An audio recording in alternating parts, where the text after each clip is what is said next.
people, how's it going? Welcome to another video. So just when you thought we were done with the Maiden content, no way. We're always going to have more Maiden content. So I've got a mate at work who's obsessed with ChatGPT. He's always using it for work things, and he likes to pull it up in our lunch break and ask us stupid questions. And half the time they're all music related. And he pulls up random GPT things like, "Hey GPT, rank this band for me, rank that band for me," and just to get ChatGPT's opinion. And it's quite funny. So today I thought, let's do a video on it just for fun. We're gonna chuck into ChatGPT and get them to rank all of Iron Maiden's 17 studio albums, and we're just gonna sit here and either praise it or we're gonna roast it. It's gonna be good fun. ChatGPT is it has its benefits, absolutely, don't get me wrong, but I don't rely on it as much as I probably could. I don't work in an environment where I'm constantly needing to use it, so yeah. It's fine. I've got no problem with it as of now. I'm not a teacher, so I don't fear my students using it or anything like that.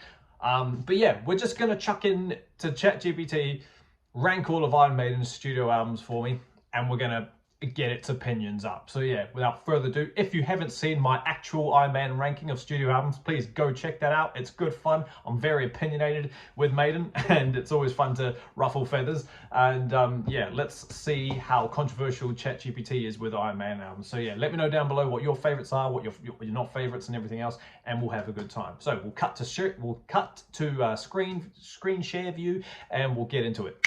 All right, so here we go. Rank all of Iron Maiden's 17 studio albums from worst to best. Stay logged out. Right. Ranking all of Maiden's studio 17 albums is a tough task since their discography spans multiple decades and has broad array of iconic songs, but here's a ranking from worst to best on a combination of fan reception, critical opinion, and general impact on the band's career. So keep in mind that opinions of worst and best may vary among listeners, but this is the general overview. So yeah, obviously, so what have we got here? You can see we've got a few ahead, but we're just going to skim through it because it's good fun. Virtual 11 coming in at number 17. While I don't agree with that, I completely understand why they've done that. You know, Virtual 11 does go at the bottom of a lot of Maiden rankings. Not mine. I have it like number 13-ish, I think. Despite having some solid tracks, Virtual 11 is often regarded as Maiden's weakest album. The album was the second with Blaze barely on vocals, and while Blaze's voice has its fans, it wasn't a perfect match for the band's signature sound. Tracks like Future Real and The Klansman are highlights, but overall the album feels a bit lackluster even compared to their other releases. Yes, I will defend The Klansman and Future Real. Future Real is a great opening song, but you know what else is underrated off that album? Lightning Strikes Twice. That one is so much fun. The Angel and the Gambler is a bit long, but it isn't their worst song. Don't Look to the Eyes of a Stranger is awful. Como Estas Amigos is awful, but you know, The Educated Fool is fun, and When Two Worlds Collide, I like them. I like Virtual 11. I think it's a good time. So yeah, moving on. Number 16 is No Prayer for the Dying. 10 years ago, I had No Prayer at the bottom. Now I've got it like in the middle. It's like at number 8. The album marked a significant departure from Iron Maiden's classic sound with more stripped down hard rock orient approach, and it lacks the epic scale of their previous work. While songs like Bring Your Daughter and The Clairvoyant are memorable, the album feels somewhat inconsistent. Weirdly enough, I think it's very consistent because all the songs are short and all the songs are a lot more simpler. You know, there isn't essentially a concept at all that surrounds No Prayer, but it's more stripped back. It's more back to punky, raw roots of Maiden. So I think that's kind of why it bumped up the ranking for me, like how it got from like 17 to number 9 or number 8, something like that. But yeah, I quite like it. Tail Gunner is great. Run Silent, Run Deep is awesome. You know, it's a good, strong album. I think it's great. I would much rather listen to No Prayer over Seventh Son. So yeah. Dance of Death, number 15. Well, I don't agree with that at all, but we'll carry on. Although Dance of Death has some standout tracks like Passion Dow and No More Lies, to me, No More Lies is not a standout track at all. It is considered a bit of a mixed bag. While there's ambition here, the production choices and some less inspired songwriting make it feel like it's missing the spark of the 80s output. Well, you don't say. It's a 2000s album. Dance of Death is a fantastic song, as is Passion Dow. But yeah, Wildest Dreams is a fine opener. Journeyman is a great closer. Yeah, I don't like No More Lies. It's nowhere near my favorite. Monster Girl, probably one of Maiden's more heaviest songs. Honestly, it's a stacked album. I do like it. I would much rather listen to Dance of Death than Brave New World. Number 14, The X Factor. I'm quite impressed that they didn't put that at number 16 just because that's what lots of people do. This is another Blaze Bayley era album, and while it shows some promise songs like Sign of the Cross and Man on the Edge, I can't stand Man on the Edge, fun fact.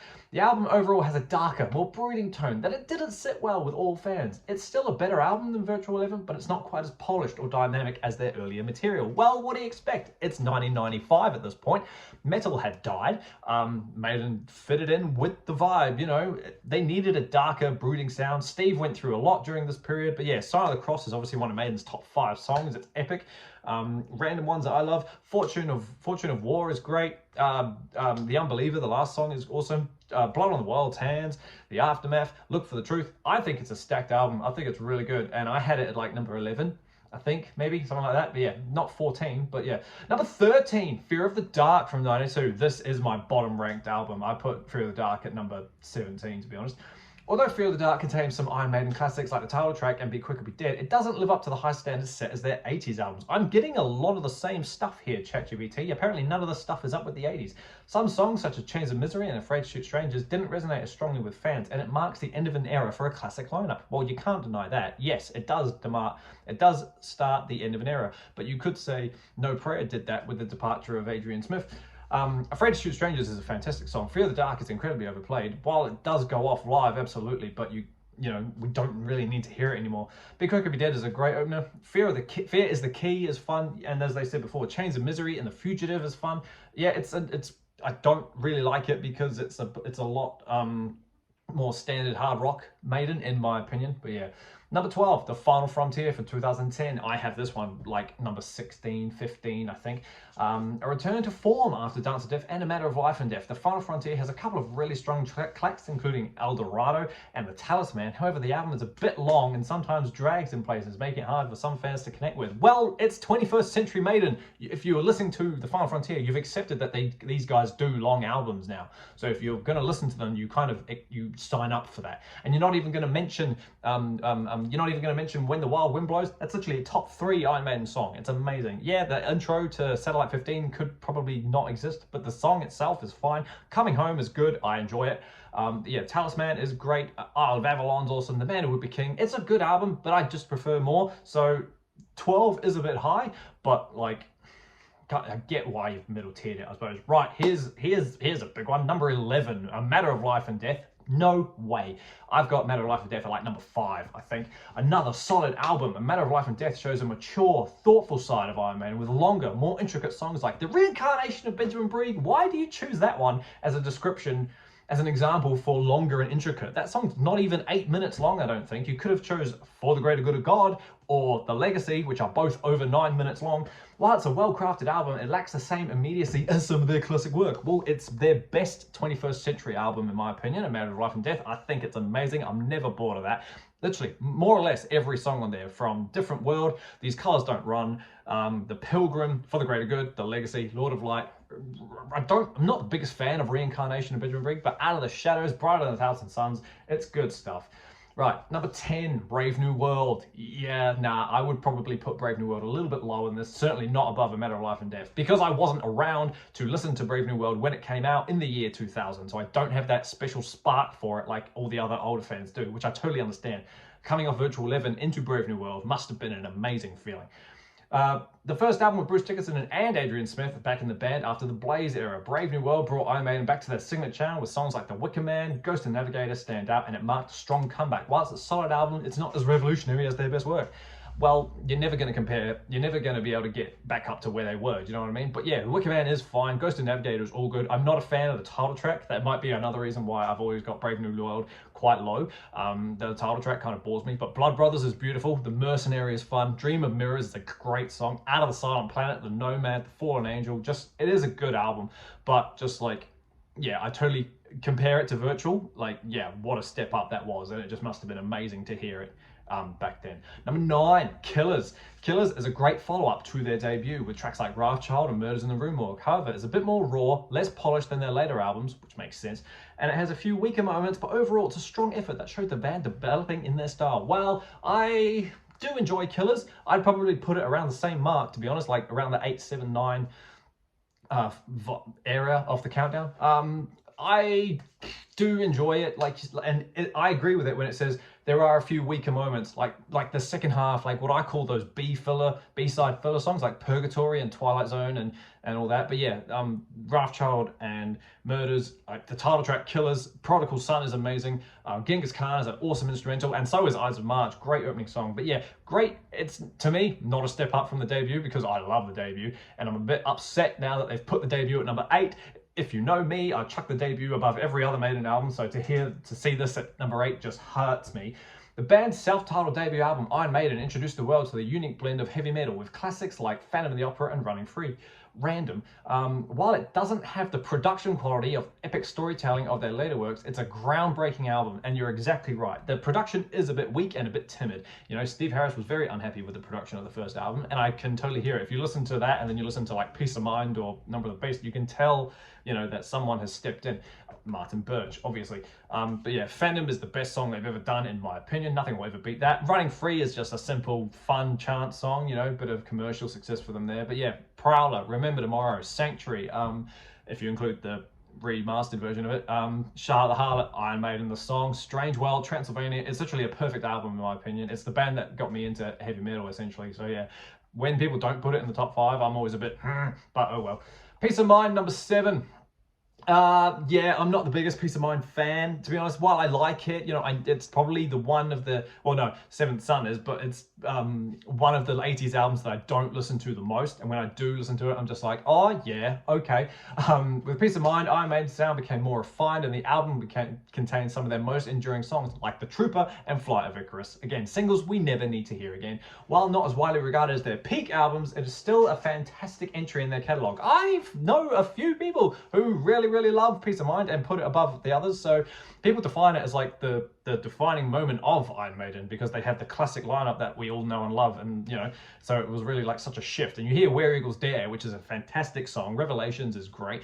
You know, I love Quest for Fire and To Tame a Land and Still Life, you know, all those secondary B-side songs, I think they're awesome. But still, sorry, no, what's it called? Die With Your Boots On, not a fan of that. That can go away.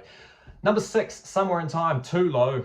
Way too low. Somewhere in Time is amazing. Somewhere in Time is a bold move for the band, integrating synthesizers for a more polished sound. Wasted Years and Stranger in a Strange Land are iconic, and the album's futuristic themes and blend of heavy metal synths helped define the era. I guess so. 86 was a very synth-driven year. Have you heard Tobo? Yeah. I love Somewhere in Time. I would much rather listen to this over Peace of Mind and Killers and pretty much everything else we've talked about bar the debut. Caught Somewhere in Time is fantastic. Alexander the Great, Heaven Can Wait is a bit middle tier, as is Sea of Madness, but Deja Vu, good God, that one's just amazing. There's The Loneliness of the Long Distance Runner, gotta be my favorite Maiden harmony of all time. That one's just perfect, honestly. It's a great album. Wasted Years is fine, don't get me wrong. Great song, great single, catchy as. Yeah, number 6 though, bit low for me. Number 5, Seventh Son. Well, I'm glad ChatGPT didn't put this at the top, because I have Seventh Son way down at like number 12. I don't like it. Arguably one of Maiden's most ambitious albums. How is it ambitious? Wouldn't have Somewhere in Time been more ambitious because of the synth approach that they took? Seventh Son combines the progressive metal elements with their trademark style. Is their trademark style not progressive? Oh, no, sorry, you're right. I'll take that back. The concept album format works brilliantly with songs like Can I Play With Madness, terrible song, and the title track, and it's widely considered one of their masterpieces. Yes, I do see a lot of people putting this at number 1, and I'm just confused. I'm just like, huh? You know, Can I Play With Madness is awful. Seventh Son, the title track, is great. Moonchild is fine. Evil That Men Do is Trooper, the sequel. The Clairvoyant, I do love that song, and The Good That Die Young is great as well. But yeah, number 4, Number of the Beast, again, too low in my opinion. The Number of the Beast is a legendary album that encapsulated Iron Maiden into global superstardom. With tracks like the title song, Runs of the Hills, and Hallowed, it's a cornerstone of the heavy metal genre, and it's often hailed as one of the greatest metal albums of all time. I agree. I have Number of the Beast at number 2 after the debut. Hallowed is fantastic. Number is great. Runs of the Hills is, yeah, it's good. You can't deny. Fuck, Invaders is great. Children is a bit boring, but it's fine. You need a breather in there. The Prisoner is fantastic with those drums. Gangland can get off. I don't like Gangland at all, and so is Total Eclipse. I'm not a fan of that either. But yeah, 22 Acacia Avenue is awesome as well. Fantastic album. One of the early ones, one of the gateways into the band, so obviously I've got a soft spot for it, but yeah, should be higher. Should have been higher. Number 4, embarrassing. Okay, actually, what? I said studio albums. So what are we missing? How is Power Slave number what? Power Slave. Okay, so number 3 is Power Slave. Power Slave is the ultimate Iron Maiden album for many fans, with timeless tracks like Aces High and 2 Minutes to Midnight. The album's thematic focus on ancient Egypt, combined with intricate song structures and fantastic musicianship, places it firmly in the band's top tier. Okay, sure. I've just clicked that we're missing the Book of Souls and Senjutsu. This is the beauty of AI, right? So, oh well. So we'll just consider that they're putting Power Slave at number 1. So suddenly I've just realized, so everything is now up. So that means Seventh Son is 3, Number of the Beast is 2, Power Slave is 1. So I'm okay with them putting Power Slave at 1. Seventh Son at 3 is a bit high, but yeah, that's so weird. Stupid AI. Yeah, what are we saying? Ultimate for many fans, with the timeless track like Aces High in 2 minutes. The album's thematic focus on ancient Egypt, combined with intricate song structures and fantastic musicianship, placing it firmly in the band's top tier.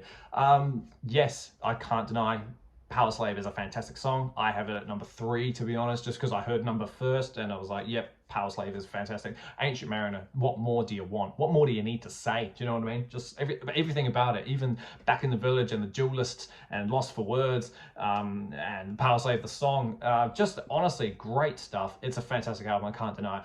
And I get why it's number 1. I got no problem with people putting it at number 1. But if we're including these two, I would put Live After Death high. I wouldn't put it above the studios, and I certainly wouldn't put Rock in Rio there. I could just quickly ask to be like, hey, make sure you fix this, but whatever. So Book of Souls isn't really their best album. I would probably chuck it in like, yeah, the 15, 16 mark, and the other one, Senjutsu, I'd probably put it like number 10, number 9, middle tier, I think. They're both good. Hell on Earth is fantastic. Oh, the Parchment, Hell on Earth, and Death of the Celts from Senjutsu, they're all amazing songs. I think they're great.